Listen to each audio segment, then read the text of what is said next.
Praise the lord. ఈరోజు దేవుని వాగ్దానము, పురాతన కాలము మొదలుకొని ఆసీనుడగు దేవుడు మారుమనస్సు లేనివారై తనకు భయపడని వారికి ఉత్తరమిచ్చును. కీర్తనల గ్రంథము 55వ అధ్యాయము 19వ వచనము. సహోదరి సహోదరులారా, ఈ వాక్యం దేవుని సార్వభౌమాధికారాన్ని మరియు ఆయన ఇచ్చే తీర్పును గురించి వివరిస్తుంది. ఈ వాక్య అంతరార్థాన్ని సులభంగా అర్థం చేసుకోవడానికి దీన్ని 2 ముఖ్యమైన భాగాలుగా చూడవచ్చు. 1, పురాతన కాలము మొదలుకొని ఆసీనుడగు దేవుడు. 2, మారుమనస్సు లేనివారై తనకు భయపడని వారికి ఉత్తరమిచ్చును. మొదటిగా, పురాతన కాలము మొదలుకొని ఆసీనుడగు దేవుడు అంటే దేవుడు కాలానికి అతీతుడు. లోకం సృష్టింపబడక ముందే ఆయన ఉన్నాడు. లోకం అంతమైన ఆయన ఉంటాడు. ఆయన సింహాసనం శాశ్వతమైనది. అంటే మనుషులు మారవచ్చు, ప్రభుత్వాలు మారవచ్చు, కానీ దేవుని శక్తి మరియు ఆయన నియమాలు ఎప్పటికీ మారవని అర్థం. మనుషులు కట్టే భవనాలు 100 ఏళ్లకే కూలిపోవచ్చు, కానీ దేవుడు సృష్టించిన సూర్యుడు, చంద్రుడు, నక్షత్రాలు 1000 ఏళ్లుగా అలాగే ఉన్నాయి.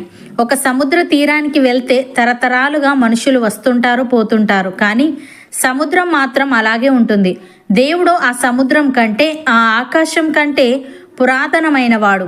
ఆయన సింహాసనం ప్రకృతి శక్తులన్నింటినీ నియంత్రిస్తుంది. శాస్త్రవేత్తలు విశ్వం కొన్ని కోట్ల సంవత్సరాల క్రితం ప్రారంభమైందని చెబుతారు. అయితే విశ్వం పుట్టకముందే దేవుడు ఉన్నాడు. సమయం అనేది మనుషులకు మాత్రమే వర్తిస్తుంది. దేవునికి నిన్న, నేడు, రేపు అన్నీ ఒక్కటే. ఆయన ఒకే సమయంలో గతాన్ని, వర్తమానాన్ని, భవిష్యత్తును చూడగలడు. అందుకే ఆయన ఇచ్చే తీర్పు ఎప్పుడూ తప్పిపోదు. మనం ఆరాధించే దేవుడు ఈరోజు పుట్టినవాడు కాదు, లేదా మన అవసరాల కోసం మనం సృష్టించుకున్నవాడు కాదు. ఆయన ఆది అంతము లేనివాడు. ఆయనకు అపారమైన జ్ఞానం, అనుభవం అన్నీ ఉన్నాయి. ఆయన ఆసీనుడు అంటే ఆయన విశ్రాంతి తీసుకోవడం లేదని, నిద్రపోవడం లేదని, ప్రపంచాన్ని పాలిస్తూ అధికారంలో ఉన్నాడని అర్థం. రెండవదిగా, మారుమనస్సు లేనివారై తనకు భయపడని వారికి ఉత్తరమిచ్చును అని ఉంది. ఇక్కడ మారుమనస్సు లేకపోవడం అంటే తమ తప్పులను తెలుసుకోకపోవడం మరియు తమ ప్రవర్తనను మార్చుకోవడానికి ఇష్టపడకపోవడాన్ని సూచిస్తుంది. కొందరు తాము చేసేది తప్పని తెలిసినా గర్వంతో అదే మార్గంలో కొనసాగుతుంటారు. ఉదాహరణకు, ఎలీషా శిష్యుడైన గెహజీ నయమాను దగ్గర అబద్ధం చెప్పి బహుమానాలు తీసుకున్నాడు. ఎలీషా అడిగినప్పుడు నేను ఎక్కడికి వెళ్ళలేదు అని అబద్ధం చెప్పాడు. తప్పు దిద్దుకునే అవకాశం ఉన్న గర్వం మరియు ఆశ వల్ల మారుమనస్సు పొందలేదు. అలాగే సౌలు దేవుని ఆజ్ఞను మీరినప్పుడు సమూయేలు ప్రవక్త వచ్చి అతని తప్పును ఎత్తి చూపాడు. కానీ సౌలు తన తప్పును ఒప్పుకోకుండా ప్రజల మీదకు నెట్టేయడానికి ప్రయత్నించాడు.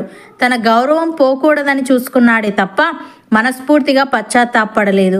ఇదే మారుమనస్సు లేని హృదయం. ఇలాంటి వారికి దేవుడు ఇచ్చే ఉత్తరం ఎప్పుడూ ఒక హెచ్చరికతో కూడిన తీర్పుగా ఉంటుంది. ఉదాహరణకు, బెల్షస్సరు రాజు దేవుని ఆలయ పాత్రలలో ద్రాక్షరసం తాగుతూ విగ్రహాలను పూజిస్తూ విందు చేసుకున్నాడు.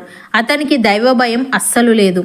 అప్పుడు దేవుడు గోడ మీద ఒక చెయ్యి కనిపించేలా చేసి మేనే మేనే టేకెల్ ఉఫార్సీన్ అని రాయించాడు. అనగా నిన్ను తూచగా నీవు తక్కువగా కనబడ్డావు అని దేవుడు జవాబిచ్చాడు. ఆ రాత్రే అతని రాజ్యం కూలిపోయింది. దేవుని భయం లేని వారికి ఆయన ఇచ్చే ఉత్తరం తక్షణ న్యాయంలా ఉంటుంది. ప్రియులారా, దేవుని పట్ల భయం లేని వారు తాము ఎవరికీ జవాబుదారి కాదని అనుకుంటారు. కానీ దేవుడు సమయం వచ్చినప్పుడు వారిని తప్పకుండా లెక్క అడుగుతాడు. భక్తుడు ఈ విధంగా అంటున్నాడు: భక్తిహీనుల హృదయములో అతిక్రమము దేవోక్తి వలె పలుకుచున్నది. వాని దృష్టి ఎదుట దేవుని భయము బొత్తిగా లేదు. వాని దోషము బయలుపడి అసహ్యముగా కనబడు వరకు అది వాని దృష్టి ఎదుట వాని ముఖస్థుతి చేయుచున్నది. వాని నోటి మాటలు పాపమునకును కపటమునకును ఆస్పదములు. బుద్ధి కలిగి ప్రవర్తింపను మేలు చేయను వాడు మానివేసి ఉన్నాడు. వాడు మంచము మీదనే పాపయోచనను యోచించును. వాడు కాని నడతలు నడుచువాడు. చెడుతనము వానికి అసహ్యము కాదు అని. సహోదరి సహోదరులారా, జ్ఞానము లేనివారు దేవుణ్ణి విసర్జించి నాశనమగుదురు. బుద్ధిహీనులు క్షేమము కలిగినదని మైమరచి నిర్మూలమగుదురు. దేవుని ఉపదేశమును అంగీకరించువాడు సురక్షితముగా నివసించును. వాడు కీడు వచ్చునన్న భయము లేక నెమ్మదిగా ఉండును. అవును అన్నవారు నాతో పాటు ప్రార్థనలో ఏకీభవించండి. పరిశుద్ధుడా, ప్రేమగల తండ్రి, పురాతన కాలము మొదలుకొని ఆసీనుడవగు నీవు మారుమనస్సు లేనివారై నీకు భయపడని వారికి ఉత్తరమిచ్చుదువని, మారుమనస్సు లేకపోవడం అంటే తమ తప్పులను తెలుసుకోకపోవడం మరియు తమ ప్రవర్తనను మార్చుకోవడానికి ఇష్టపడకపోవడాన్ని సూచిస్తుందని, ఇలాంటి వారికి నీవు ఇచ్చే ఉత్తరం ఎప్పుడు ఒక హెచ్చరికతో కూడిన తీర్పుగా ఉంటుందని తెలియజేశావు. తండ్రి నీకు స్తుతులు.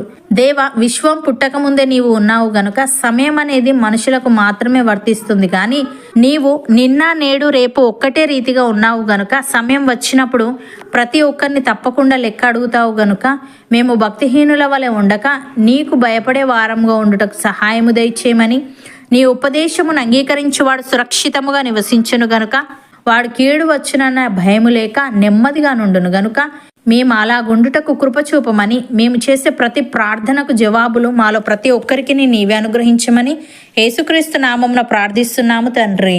ఆమెన్.